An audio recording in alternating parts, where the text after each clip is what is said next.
Bonjour à toutes, aujourd'hui je vous retrouve pour une nouvelle vidéo dont le sujet est comment épaissir et donner du volume aux cheveux fins.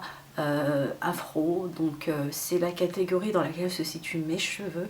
Vous pouvez avoir des cheveux soit fins, soit plutôt épais. Et moi j'ai les cheveux fins, donc je cherche toujours des solutions de les épaissir ou de leur donner plus de volume que non naturellement. Ça n'a pas complètement changé leur texture ni leur volume, mais ça va vraiment contribuer à les booster, à les fortifier et à ce qu'ils soient un petit peu plus épais et plus volumineux. Donc je vais partager avec vous quelques astuces que j'ai pu essayer, que j'ai pu noter, qui sont vraiment efficaces et réputées pour favoriser la pousse. Et si vous en avez déjà essayé, n'hésitez pas à me laisser un commentaire et me dire si ça a fonctionné pour vous. La première chose, c'est d'utiliser de l'huile de ricin ou de l'huile de carapate, qui sont de la même famille. Donc l'huile de ricin, c'est une huile assez épaisse qui est connue pour fortifier les cheveux et favoriser leur pousse. Vous pouvez l'utiliser puisqu'elle est épaisse, diluée à une huile plus légère, comme de l'huile d'olive, de l'huile de pépin de raisin, de l'huile de germe de blé. Enfin, vous avez tout un large choix d'huiles plus légères avec lesquelles vous pouvez mélanger l'huile de ricin. Il est important de pouvoir la mélanger,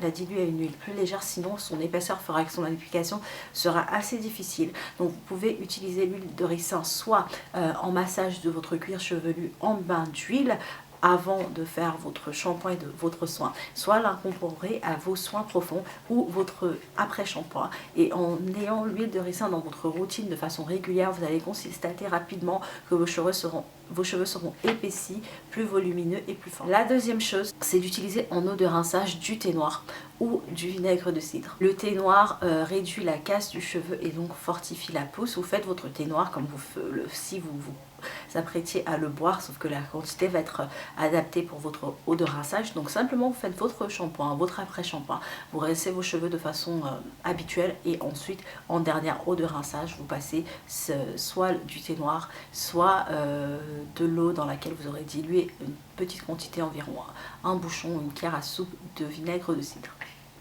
La troisième chose, c'est d'effectuer des massages du cuir chevelu régulièrement. Si vous n'aimez pas faire des massages du cuir chevelu, que vous trouvez ça contraignant, profitez de votre séance de shampoing, de soin et d'après-shampoing pour faire ce massage du cuir chevelu.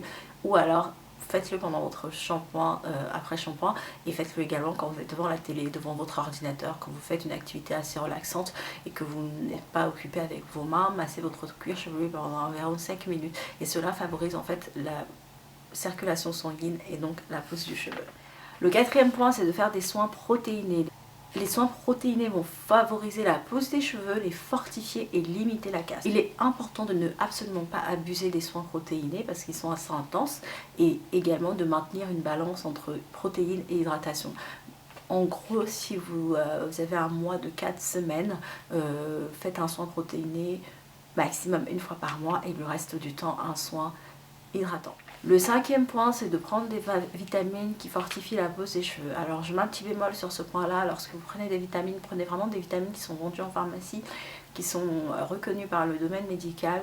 Je déconseille fortement les vitamines comme Airfinity ou tout ce qui sort dans la même rangée que Airfinity, dont le dosage est assez fort parce que finalement ça risque d'avoir l'effet contraire sur vos cheveux et les casser plus qu'autre chose et les dénaturer. Mais vous avez la levure de bière, j'insiste que ce soit vendu en pharmacie parce que la levure de bière vendue en supermarché n'est pas du tout pareil. Et j'ai déjà essayé la levure de bière de pharmacie de la marque Arcogélide qui a été très bonne, très efficace pour la pousse de mes cheveux. Alors.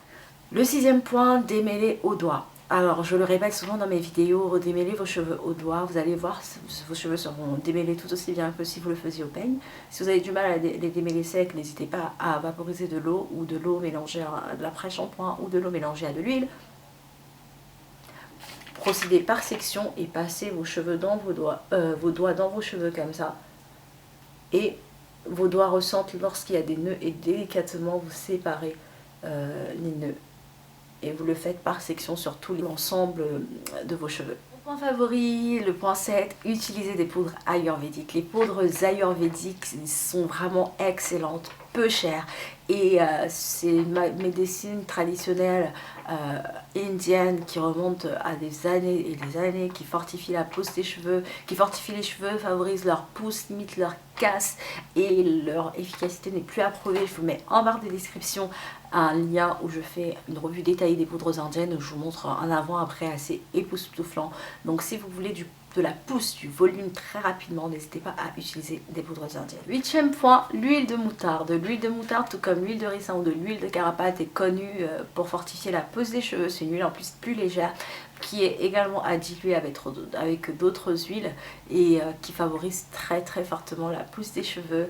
Pareil, en massage du cuir chevelu, en bain d'huile ou en sellage des pointes, l'huile de moutarde va vraiment favoriser la pousse et limiter la casse de vos cheveux. Et ensuite, on a en point 9 les huiles essentielles. Les huiles essentielles sont à utiliser avec vraiment précaution, respecter vraiment le dosage indiqué sur les fiches techniques. Pour 100 ml, ne pas dépasser 18 gouttes et ensuite ajuster la dose selon le produit dans lequel vous le mélangez. Sachez que les huiles essentielles ne sont absolument pas solubles dans l'eau, donc vous ne pouvez pas les intégrer telles quelles à l'œil dans votre vapeau, mais elles sont uniquement solubles dans l'huile ou dans des solutions prêtes, puisque les solutions prêtes en général sont des émulsions. Les huiles essentielles qui favorisent la pousse des cheveux sont l'huile essentielle de baie Saint-Thomas, l'huile essentielle de romarin, l'huile essentielle de menthe poivrée, l'huile essentielle de ylang-ylang pour celles que j'utilise, et de fait de les intégrer à vos produits et donc de les appliquer régulièrement sur votre cuir chevelu favorisera la pousse. Et enfin, en dernier lieu, réalisez dans votre vapeau une infusion gingembre, ail, cannelle. Et vous allez vraiment voir que cette solution 100% naturelle va favoriser la pousse de vos cheveux. Simplement, moi j'utilise le gingembre, l'ail et la cannelle en poudre. Je fais infuser dans de l'eau chaude. Une fois que j'ai filtré, je mets dans un vaporisateur et je vaporise mes cheveux tous les jours avec cette solution. Et ça fortifie la pousse des cheveux. En plus, ça laisse vos cheveux hydratés. Et si vous appliquez tous ces conseils que je vous ai donnés, vous allez voir que vos cheveux gagneront en épaisseur. Mes cheveux, comme vous les voyez là, n'étaient pas du tout comme ça il y a quelques mois avant que je commence ma cure Pousse Plus avec mes cheveux, mes produits de la gamme Kayla Natura. Mais là, je vois vraiment qu'en suivant ces conseils, j'ai gagné du volume. Mais j'ai les cheveux fins de nature et je sais que la finesse... je devrais faire avec. D'ailleurs, c'est pas une chose qui me dérange parce que finalement ils sont vraiment malléables et ils sont souples. Et parfois on me demande si j'ai défrisé mes cheveux tellement ils sont fins. Et non, pourtant c'est la nature de mes cheveux. Mais vous pouvez obtenir plus de volume si vous suivez ces quelques conseils. Alors si cette vidéo vous a été utile, n'hésitez pas à donner un petit pouce vert. Si vous n'êtes pas abonné, abonnez-vous afin de recevoir les notifications lorsque je poste de nouvelles vidéos. Je vous dis merci d'avoir suivi et à bientôt pour d'autres vidéos. Bye bye.